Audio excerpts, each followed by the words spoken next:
Olá!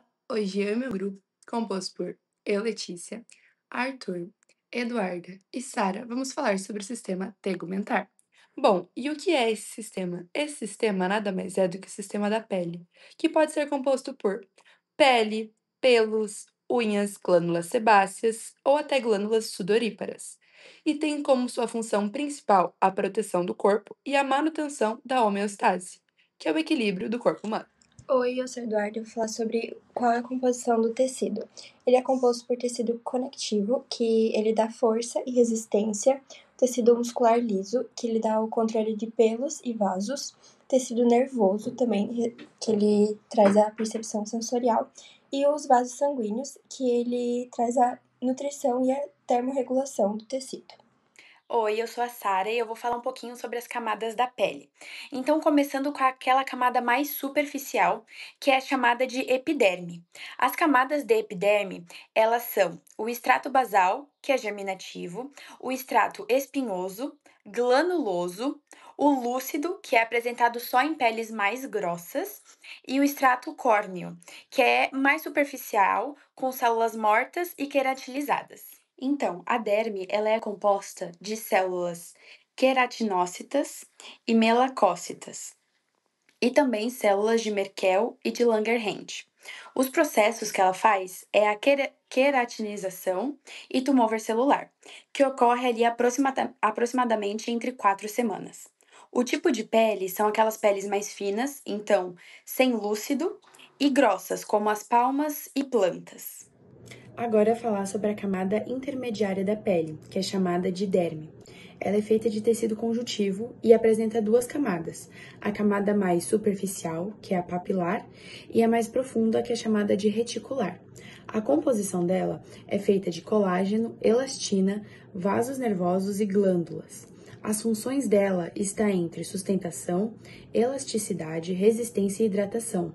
Algumas alterações que a derme pode ter são as estrias, rugas, flacidez, que pode vir durante o envelhecimento da pessoa. E agora, por último, a nossa camada mais profunda, né? Que é a tela subcutânea, mais conhecida como a hipoderme. A hipoderme, ela é composta de tecido adiposo e aureolar. As funções dela estão entre isolamento térmico, reserva energética e proteção. A disfunção que ela pode ter é a lipodistrofia localizada, que é a gordura localizada, né? Que algumas pessoas podem adquirir. Bom, agora eu vou falar sobre as estruturas anexas à pele, então os anexos cutâneos. A gente começa falando dos pelos. Os pelos são estruturas feitas de queratina, estruturas queratinizadas, mortas. Elas são originadas numa cavidadezinha que a gente tem, que são os folículos pilosos.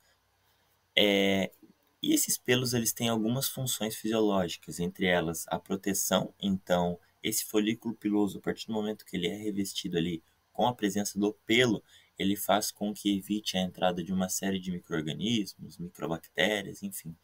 Além do isolamento térmico, então a regulação da temperatura, e também a sensibilidade. Então, o pelo, sabe? Quando você encosta, a gente tem essa questão da sensibilidade. A questão do tato é muito mais aguçada por conta das estruturas pilosas dos pelos. Em questão de estrutura mesmo, a gente vai ter a raiz, haste, que nada mais é do que a estrutura mais compridinha que a gente tem, o bulbo e o músculo eretor, que é aquilo que deixa a gente arrepiado, por exemplo, é o que faz os pelos eles se ouriçarem, digamos assim. O ciclo em relação aos pelos ele é muito bem definido. Tem o crescimento, depois do crescimento a regressão e então o repouso, que é como a gente vê os nossos pelos, eles repousando sobre nossa pele. E temos as disfunções, ou seja, doenças ou problemas associados aos pelos. Temos a alopécia, que é a falta ou o não crescimento dos pelos.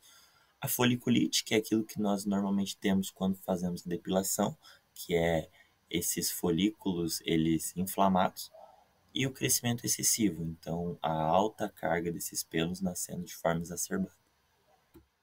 Um outro anexo cutâneo que a gente tem são as glândulas sebáceas, que são responsáveis por produzir o sebo, que nada mais é do que uma gordura que tem como função lubrificar e também a função de proteção. Esse sebo, essas glândulas sebáceas, elas são controladas por alguns hormônios que a gente chama de hormônios androgênicos. O que são hormônios androgênicos ou o que são os andrógenos? Nada mais são do que os hormônios sexuais, hormônios de características sexuais, presentes principalmente em homens, mas também presentes em mulheres. Por isso a gente tem muito mais a produção de sebo em homens do que em mulheres. E temos como as disfunções a oleosidade, então a pele oleosa, a pele acneica, onde a gente tem os cravos, as espinhas, e a seborreia, que já entra mais como uma questão de uma patologia. Temos também as glândulas sudoríparas, que vêm de sudorese. Sudorese nos lembra suor, correto? Suor é exatamente produzido por essas glândulas, que são responsáveis por uma importantíssima regulação da temperatura corporal. Quanto mais quente o nosso corpo, mais suor é produzido e excretado para fazer essa regulação e deixar a gente cada vez mais aliviado, mais refrescado, com o corpo menos quente. Temos dois tipos dessas glândulas, que são as mais importantes, as écrinas e as apócrinas. As écrinas, elas estão presentes pelo corpo todo, são as principais responsáveis por essa regulação da temperatura. Principalmente são encontradas nas palmas das mãos. E as apócrinas, elas são representadas no corpo todo, mas principalmente nas axilas e nas genitais. Elas são produzidas junto a algumas proteínas que liberam um odor muito forte.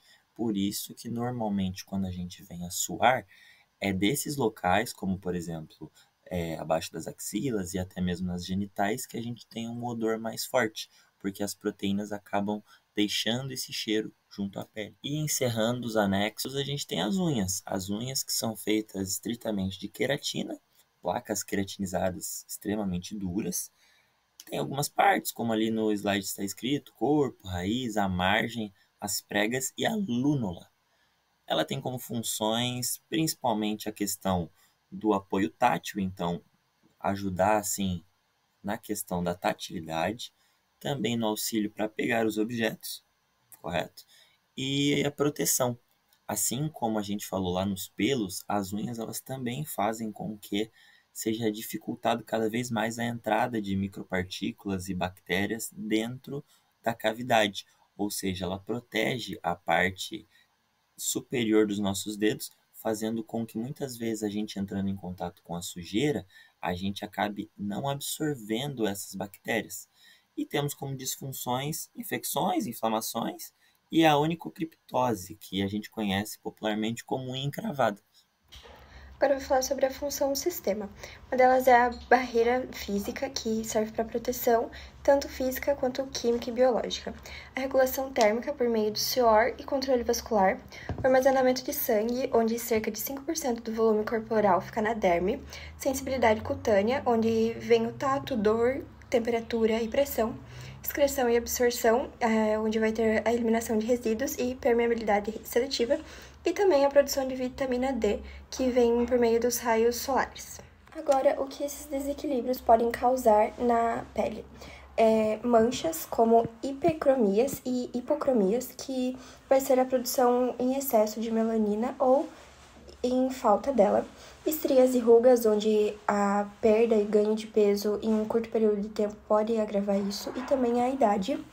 A acne, foliculite e seborreia, por conta de pelos encravados ou oleosidade em excesso na pele. Lipodistrofia ou localizada, onde seria um acúmulo de gordura em excesso ou na barriga ou em pernas, é o mais comum. E um fisioterapeuta ou um dermatofuncional atua na prevenção e o tratamento dessas condições, para ajudar e também a prevenir esse tipo de desequilíbrio na pele.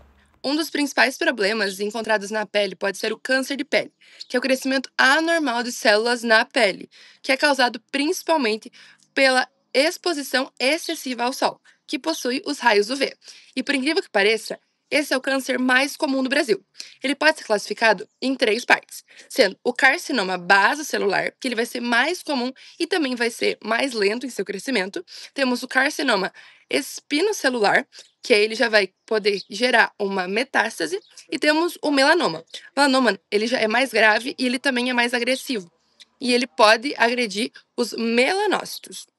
E alguns fatores que podem fazer você ter isso você ter uma pele mais clara, um histórico familiar, o envelhecimento, queimaduras solares por exposição e também o uso do bronzeamento artificial. Os sinais de alerta, eles vão seguir uma regra chamada de A, B, C, D e E. Bom, que é a assimetria, as bordas irregulares, as cores variadas, um diâmetro maior de 6 milímetros e também a evolução da pinta. E o diagnóstico ele pode ser feito com exame clínico, também pode ser feito com uma dermatoscopia ou uma biópsia, que vai ser retirado uma parte dessa pinta para descobrir se ela é maléfica ou não. E o tratamento ele vai envolver principalmente cirurgia, também pode ter radioterapia, quimioterapia ou imunoterapia, dependendo do caso e dependendo quão seja de a prevenção desse câncer pode ser feita com o uso diário do protetor solar, usar roupas adequadas se você tiver uma exposição ao sol, evitar o sol nas horas de 10 horas da manhã até as 4 da tarde e também realizar uma autoexame da pele. Bom, e a fisioterapia dermatofuncional, ela vai auxiliar na reabilitação depois da cirurgia, melhorando também a cicatrização, a mobilidade e a autoestima do paciente. E esse foi o sistema tegumentar. Muito obrigada pela sua atenção.